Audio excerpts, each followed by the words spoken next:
My name's Chris Thomas. I'm joined today by Micah Potashnik, our firm's 40W advisors, and this is our November 2025 financial wellness presentation that we do. For those of you that aren't aware, we do these every month. We take on a different financial topic that we know people have on top of their mind or might need to consider. So the financial topic for this month is estate planning.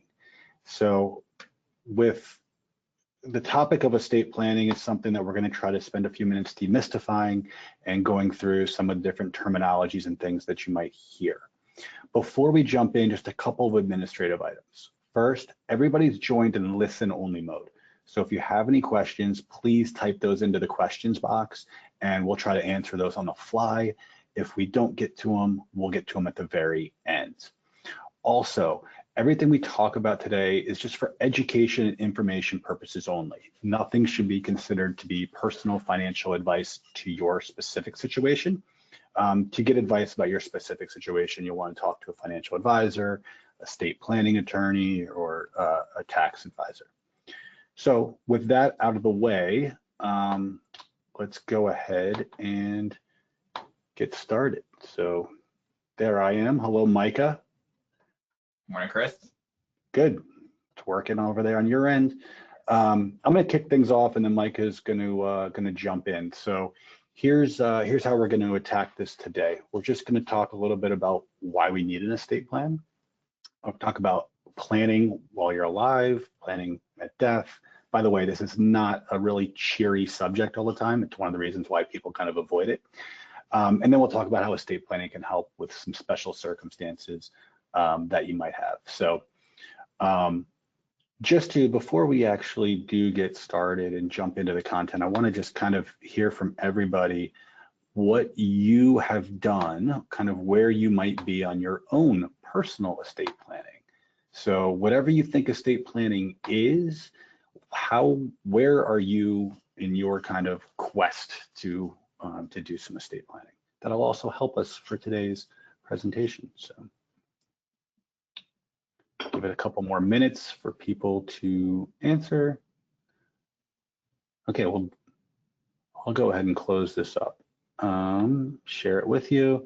And those of you that are joining us live today seem to be just starting the process. So that's really, it's really great. So hopefully we'll give you some good information on where to get started. So let's just jump in and start at a high level. What exactly is estate planning and what exactly does it do? At its core, estate planning is something that's going to help you address kind of 6 critical areas.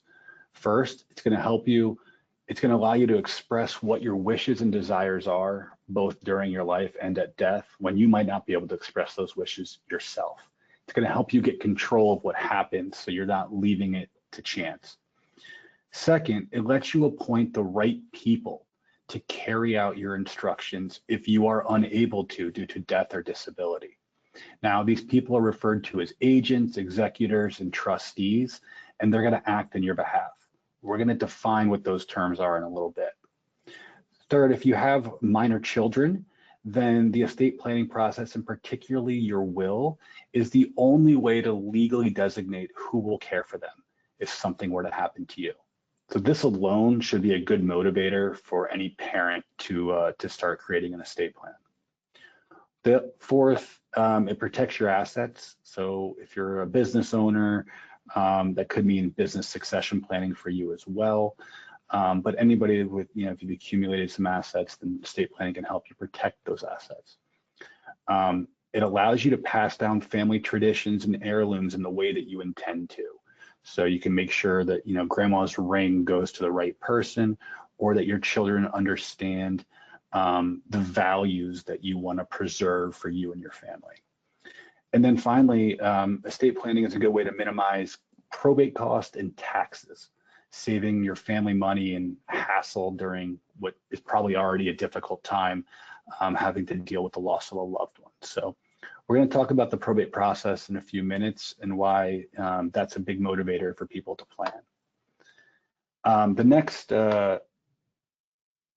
thing I just kind of want to just throw out there and just not spend a lot of time on, but look, it's don't feel, for those of you that are on the line now, maybe you're just starting off with a family or and just getting around to estate planning. But even if you've been meaning to do it for a long time, don't beat yourself up for not having done it already.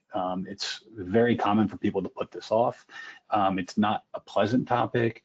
So it's easy just to say, I don't want to think about it, I'll do it later. And some people think that estate planning, when they hear about estate planning, they think about, really wealthy, people, and that's only for them. But that's not the case. Don't just assume that your family is going to know what you want done, and also don't assume that they're going to agree. So an estate plan is going to help provide very clear instructions for what they need to do. Not thinking about death is what causes a lot of people to do it. And then sometimes you might just think, it's expensive and I have to deal with lawyers. I don't want to do that. The quick answer is you might not need to deal with a lawyer. So we used to have attorneys join us in these presentations, but I don't have them on anymore because I want to show you some options that might be a good fit for you if you don't want to work with an attorney. And we'll get to those at the end when we talk about where you can go get this all done. So before we get into kind of talking about how to plan for things at death, Mike is going to talk about the planning for while you're alive. So Michael, we'll let you take it away. Perfect. There we're at. So yeah, so here's a few legal documents here that are really important. As Chris said, you're preparing for if something were to happen and you become incapacitated. So you are still alive, so your will doesn't come into effect yet. So you need to have some documents in place to make sure things are aligned during that time. The first document is called your financial power of attorney. So this is a document that appoints someone. This someone is called your agent or attorney in fact, to make financial decisions and manage your financial assets if you are unable to due to incapacitation. That could be someone like a spouse, an adult child, a trusted friend, anyone who you believe is going to act in your best interest. Essentially, there's a stepping into your financial shoes. You'll see underneath financial power of attorney in parentheses, it says durable here. That durable word is really, really important. It means that the power of attorney stays in effect even if you become incapacitated. So some people will just have what's called just a general power of attorney. If you don't have that word durable in front of it, just when you need that agent to act on your behalf the most during an incapacitation, the document is pretty much worthless. So making sure you have a durable power of attorney is extremely important. So that's sort of the financial side, making sure your financial assets are taken care of. There's a few documents on the health side that's very important. The first is something called your advanced medical directive, which is also called your living will. This is a document that specifies specific medical treatments you want or don't want if you're unable to communicate. So this is a document that addresses questions just as, would you want to be kept on life support if there's no reasonable hope for recovery, or do you want any sort of artificial nutrition, hydration? These are certainly really heavy questions, but by answering them now relieves your family and loved ones from having to guess during these emotional times.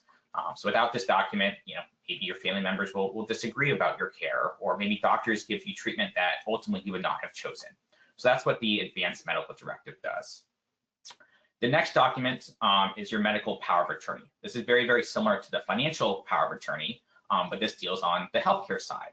So this person makes medical decisions on your behalf when you can't. This is someone that you want to make sure that knows your values, who can handle pressure when things are, again, it's a stressful time, and who will advocate for your wishes when it's very difficult. Some people think, well, does this person need to be the same person as my financial power of attorney? No, these can be different people. So maybe you have someone that you trust on the financial side, they take care of the finances. You have someone else that you trust on the healthcare side. They can take care of things on the healthcare side. So it's entirely up to you. I'll pause there for a quick second. Chris, anything to add to anything I've said so far? No, I think that's a really good point, that the financial power of attorney does not need to be the same person as your healthcare power of attorney. You got to think about the roles of the people in your life and who might be most suited to each of those. And that's a good thing to think about when we're naming. You're going to hear more about some other appointments that you'll make in your estate planning documents. Maybe someone that's more administratively focused, maybe a little more comfortable with finances is your financial power of attorney. and then maybe someone that's, you know, a little more attuned to healthcare and is used to working in that setting or just more comfortable with those conversations in general could be the medical power of attorney. The one thing I'll point out too for all of this, particularly on the healthcare side, is these are all driven by the state. So the documents, what they call the documents and what needs to be in those documents is different depending on the states that you live in.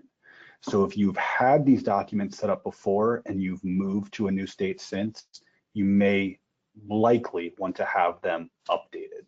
So that's what I had to throw in there, Micah. No, very, very, very good points. So the final document on the healthcare side is this HIPAA authorization. So this one often gets overlooked, but it's equally as important. HIPAA protects your medical privacy, which is generally a good thing, but it also means that doctors can't share information with your family without your permission, even in cases of emergency.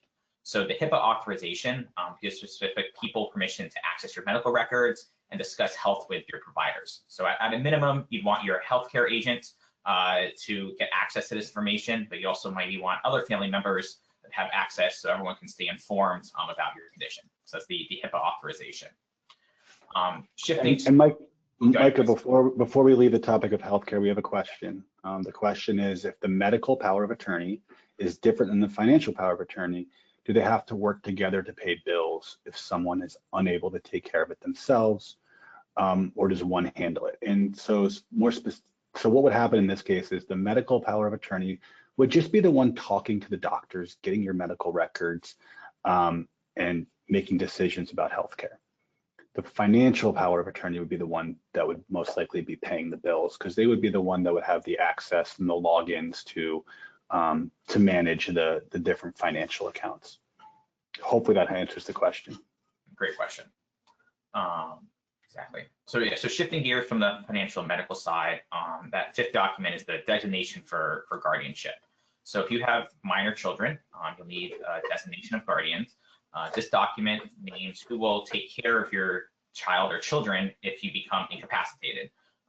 So this is often combined with similar provisions in your will for after death, but this ensures that your children are taken care of by the people that you choose, not by court appointments. So that's where that document is very, very important.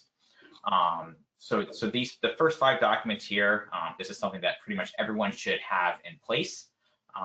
While the 6th document here is not specific to incapacitation, a revocable living trust can also help here. If you become incapacitated, you have someone called your successor trustee who can manage trust assets without court involvement. We're going to dive more into trust here in a few minutes, but we just sort of set the table there regarding trusts. Yeah, so that's the fun topic of being incapacitated, and some of the documents that you'll need to have for that. Switching gears to a equally maybe depressing topic is, let's talk about what happens upon death.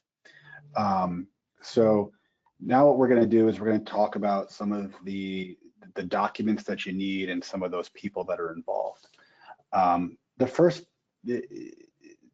thing to know that is, if you do not have a will or any predetermined instructions in place for what happens when you pass away, then there's a process that's called intestate.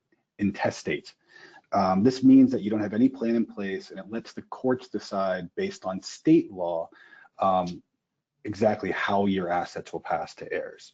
We kind of consider this to be the worst option because the state's formula might not match what your wishes are at all, and people you care about might feel left out entirely. So the second thing to know is that many of you might already have some estate planning done. If you have IRAs, we know you have a 401k, and so if you might have beneficiary designations on those accounts. If you have life insurance, you might have a beneficiary designation on that account.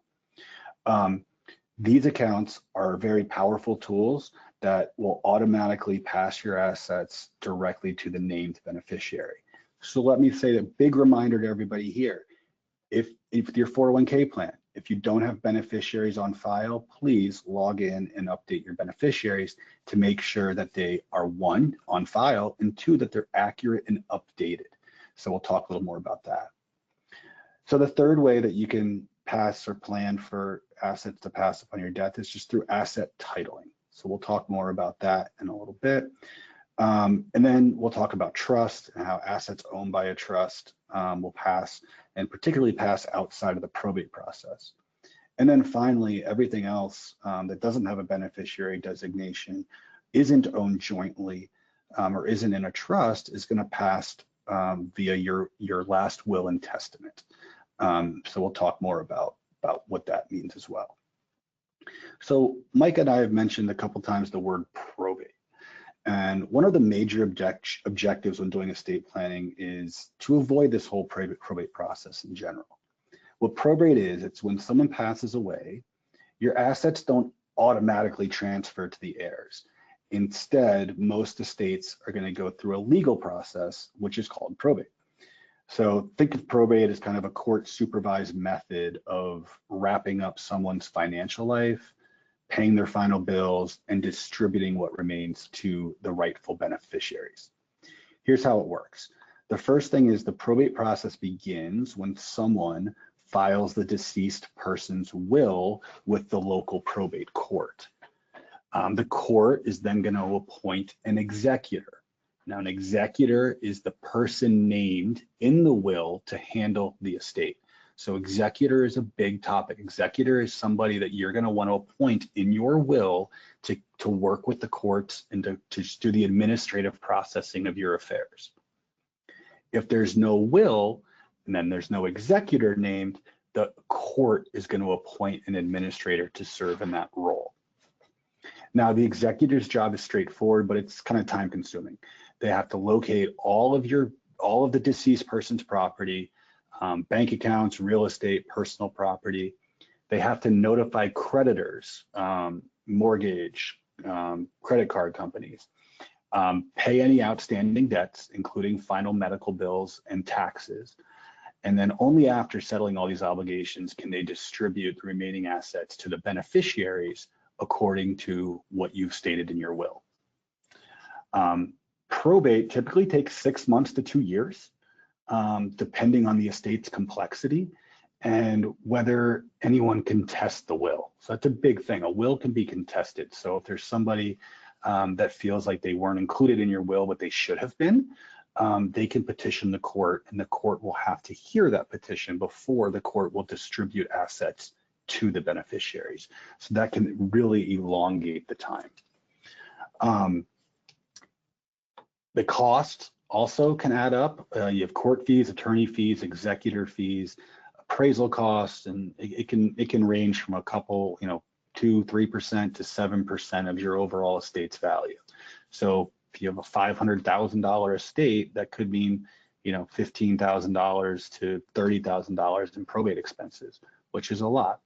So that's one of the reasons why a lot of people want to try. They don't like the time delay of probate, and they don't like the cost of probate, and they don't like the fact that it can be kind of challenged. So not everything goes through probate, and that's why planning is important. So let's talk about some ways that you can avoid the probate process. We do have a question. If you leave money to a minor, they may have to have a guardian filed before it can be distributed. We dealt with that. Yes, that is absolutely correct. And that's why in the will, you'll want to name a guardian, and that would be somebody, you don't want a minor child inheriting several $100,000, or they need to have someone appointed to look over that money for them. So that's correct, and that'll be addressed in the will. So let's just go through and look at ways you can pass. We're going to reiterate this from a couple slides ago. Here's the way that accounts can pass. Your beneficiary designations. Beneficiary designations are on retirement accounts, they're on life insurance or annuities. They don't go through probate. They pass directly to whoever you've designated to be the beneficiary. That's why it's important to have beneficiary designations on file. Asset titling.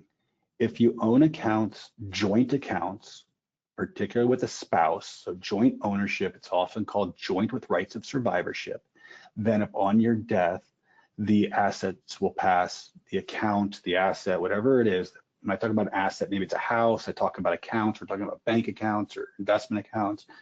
that are not retirement accounts like IRAs, because remember, those are covered by beneficiaries. So this would be jointly held assets will pass directly to the surviving spouse. Individually held assets will go pass via your will.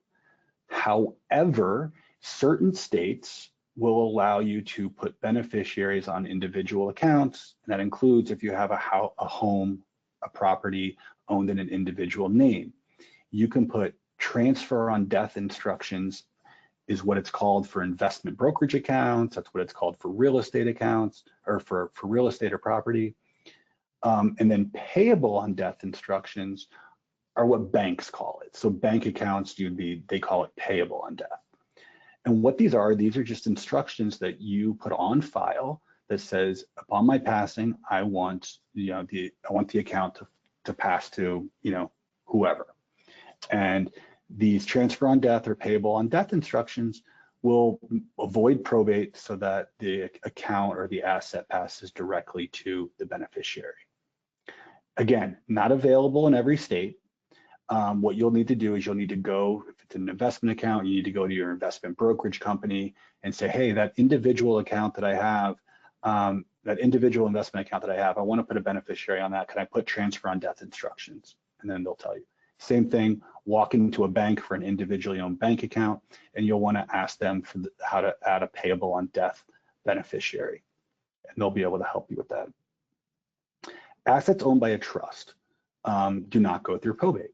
So Mike is going to talk more about a will versus trust in a minute, but a trust, is set up to accomplish a number of different goals. I'll let Micah hit on that in a minute.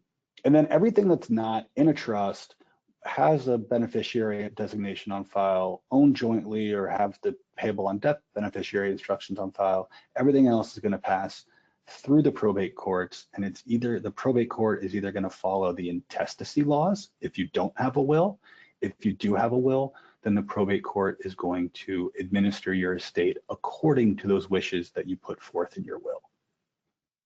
So that's the different ways to structure your accounts to either avoid probate or go through probate.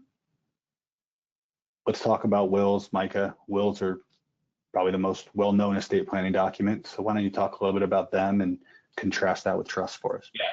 So the will is that legal document that says who gets your assets when you die, who will manage your estate, that's the executor, and if you have minor children, who will be your guardian. So your will is going to list all those individuals specifically.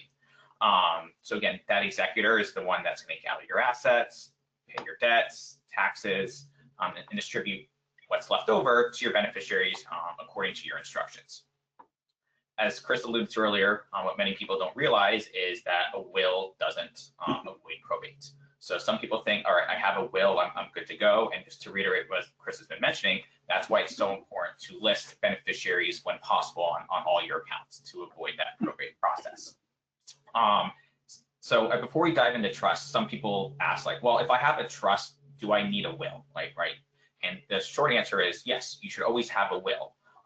If you have a trust, we'll talk about trust in a second, you should have what's called a core over will. A core over will is going to cash any assets that you forgot to put in a trust. And a will is what's going to list those minor guardians, etc. So just wanted to mention that as we dive into trust here.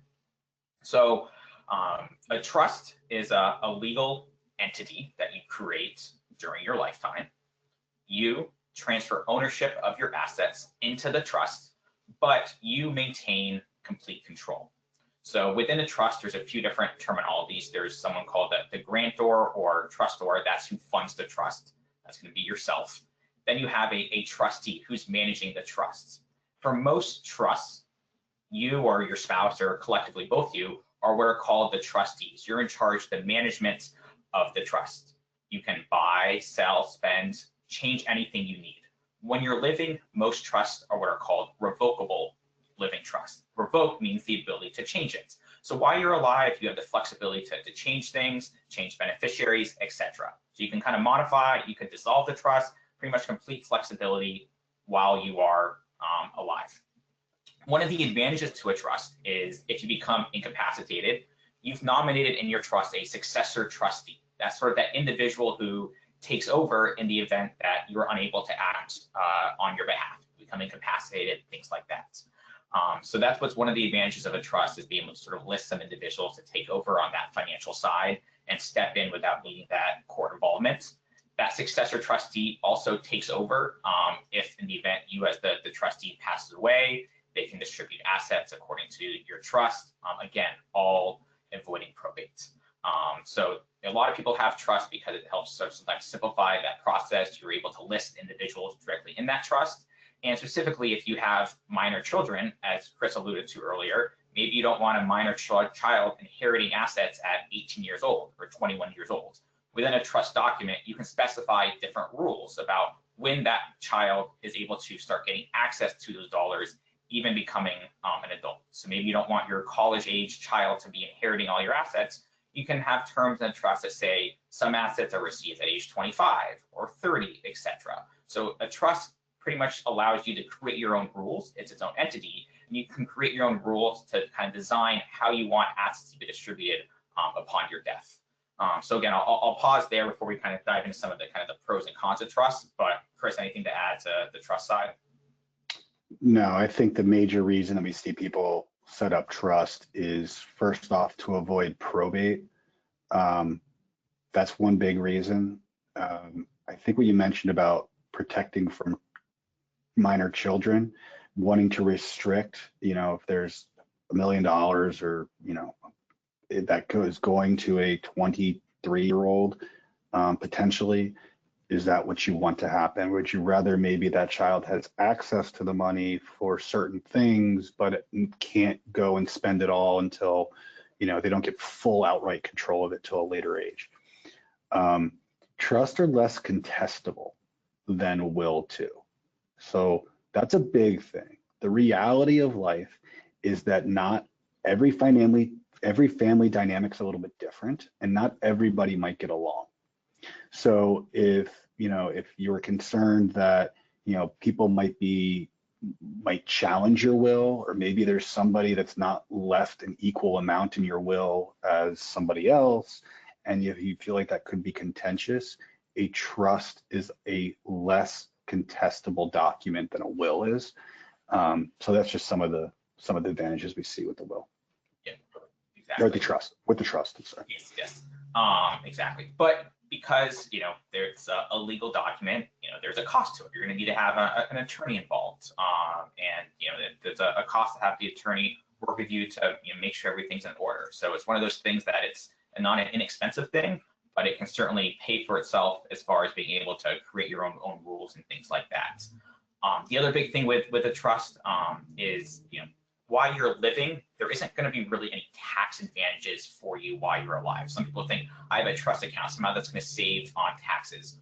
Ultimately, while you're alive, a trust is really just under your name. It's just sort of a sheltering of the assets, in a vehicle, but everything gets taxed to you no different than if you didn't have a trust. There's not going to be any sort of tax advantages while doing that.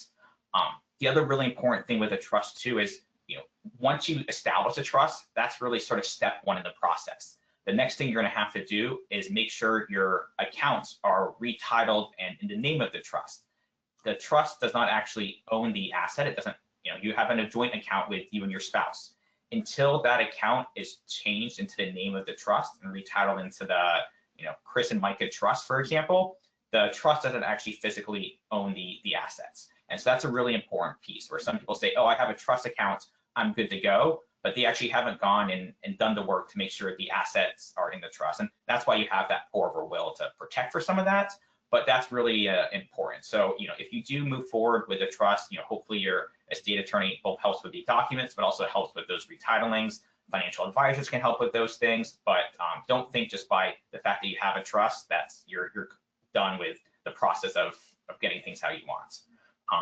Chris, anything to add to anything there regarding trust and things like that? No, I think for all intents and purposes, what Micah just focused on is called a revocable living trust. And a revocable living trust is which gives you maximum control during your life of whatever assets you transfer into the trust.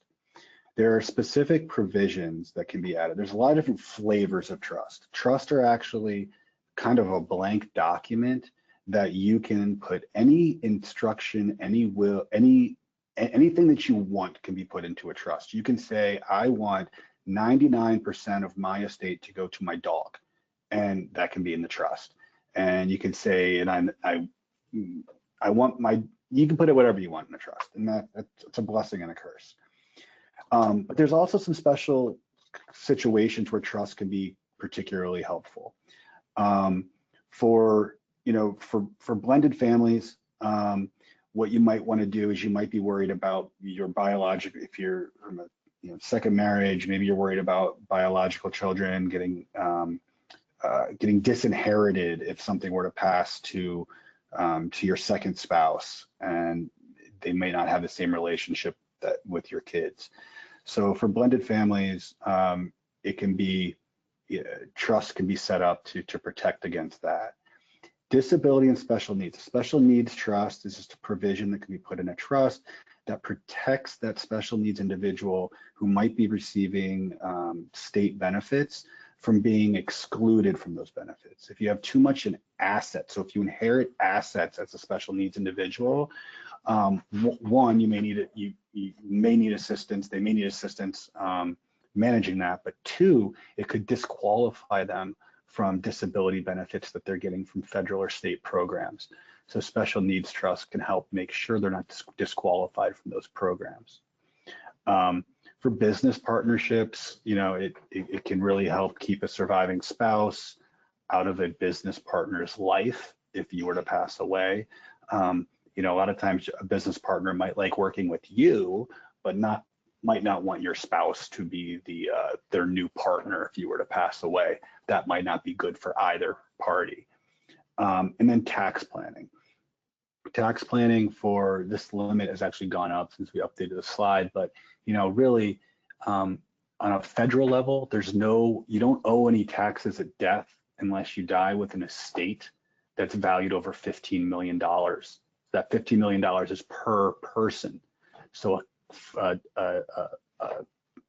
married couple can protect $30 million from federal estate taxes. So the estate tax, the federal estate tax, affects very few people. Now, there are some states that have a state estate tax, and that amount could be lower. For instance, in Maryland, that amount is $5 million per individual.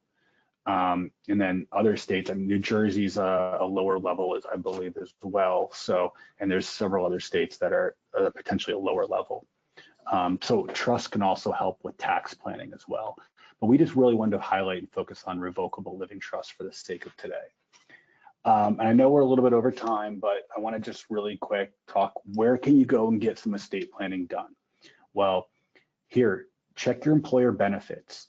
It's a great way you can get some basic documents done there. Maybe you have prepaid legal. I will tell you, if Principal is your 401k, Principal is just one 401k provider that some of you may have access to.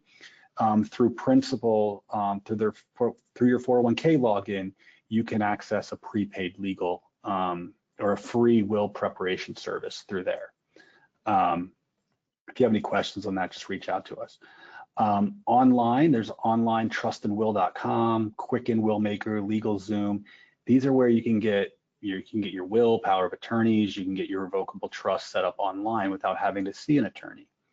And then working with an attorney is a really great idea if you really just want to be sure that you have a really up-to-date document that's consistent with your state, and particularly if you have any of these special considerations, that's 100% an area where you're going to want to work with an attorney to make sure that that you're setting up your document correctly. I'm going to get together a question here. Trusts are taxed the same way, but does it help at all when it comes to the FAFSA and excluding those forms? It doesn't. They're still going to be considered parental assets for purposes of financial aid for college admission. So just want to say, thanks for attending today. Next month, we're going to be talking about caring for aging parents and kind of the financial impact that might have. how to plan for that. January, we're going to do our quarterly investment market update, and then we're going to kick off in February with a financial planning series of just talking about fundamentals of financial planning and connecting you with tools that can help you. Micah, anything else to add there? Great questions.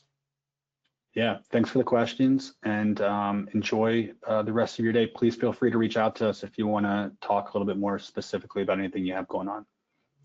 Enjoy the rest of your day.